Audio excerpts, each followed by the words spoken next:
اللہ کسی قوم کو ذلیل و رسوا نہیں کرتا جب تک وہ اللہ کے حکموں کا انکار نہیں کرتی۔ قومیں رسوا اور ذلیل تب ہوتی ہیں جب اللہ کے حکام سے رخ پھیریں اور اعراض کریں، پھر قوموں کو پیس کے رکھ دیا جاتا ہے۔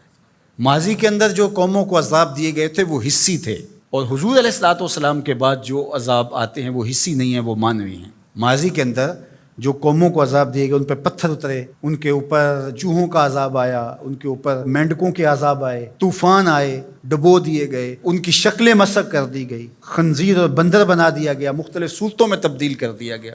لیکن اس امت میں ایسا نہیں ہوگا، مسخ حقیقی نہیں ہوگا، معنوی مسخ ہوگا۔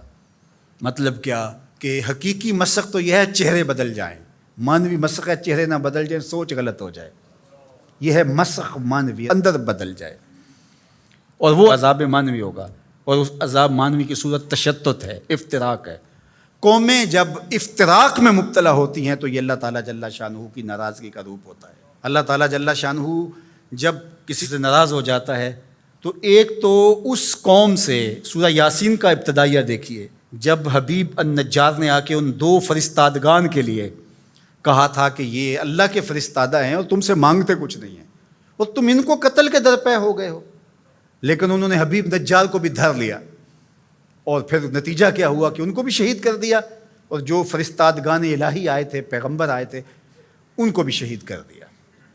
اور سورہ یاسین میں وہ سارا واقعہ موجود ہے، اور وہاں پڑھیے اللہ نے جو ان کے اوپر عذاب نازل کیا۔ ایک تو وہ چیخ تھی جس نے ان کو آ لیا، اور پھر وہ جو ہے وہ اپنے گھروں میں گرے پڑے ہو گئے، اور دوسرا جو عذاب اللہ تعالیٰ نے دیا اس قوم کو، اللہ تعالیٰ نے فرمایا پھر ہم نے ان کی طرف کوئی ہادی بھیجا نہیں۔ ذرا غور کیجئے، یہ باریک عذاب ہے، یہ معنوی عذاب ہے۔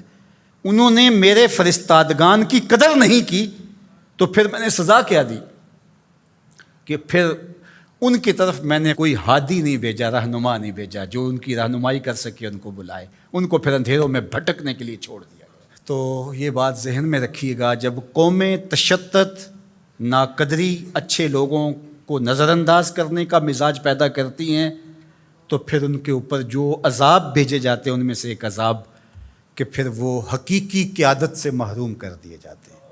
آج میرے وطن اور عالم اسلام کی جو حالت ہے، ہم اس وقت قیادت کے اعتبار سے یتیم ہیں۔